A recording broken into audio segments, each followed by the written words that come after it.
Here I am in a world that has slowed down. No planes flying overhead, no dart rumbling in the distance, no cars driving past the house.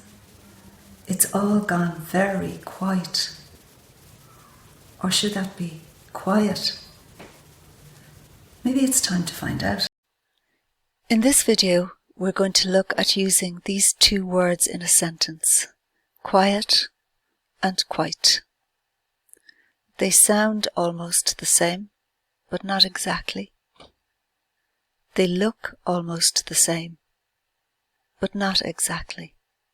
Quiet ends with an ET, quite ends with TE. And their meanings are very different, so they're used differently in sentences. So let's have a look at what the words mean and how they're used in sentences.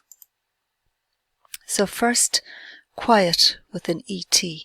And quiet here means that something is not noisy, that maybe there's silence. So here are some examples. The house is very quiet when the children are in school. I like to go for a walk by myself for some peace and quiet. So here we're talking about an absence of noise. Everything is very still, very quiet. But quiet can also mean not busy, not much happening. So it was a quiet day at work. It doesn't mean that nobody was talking. It just means that there wasn't a lot going on, not a lot of work. I'm having a quiet day at home today. So again, it doesn't mean that I'm living in silence for the day. It just means that I have no plans, I'm not doing much, I'm having a quiet day. So that's the first understanding of quiet.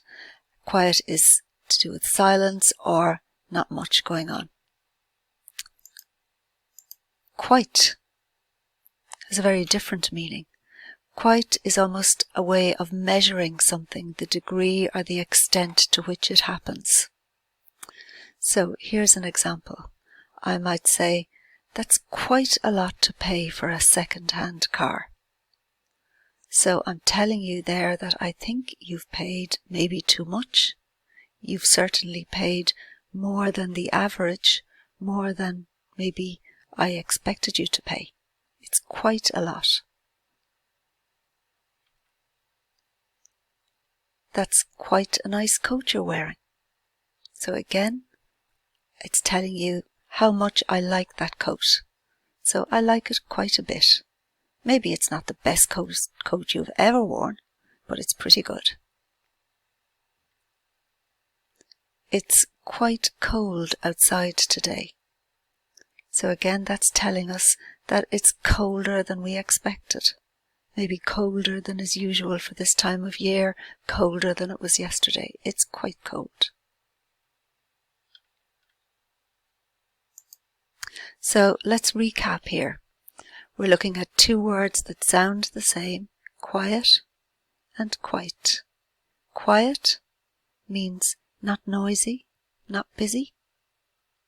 Quite is almost like a measurement of something. It tells us the amount or the degree or extent of something.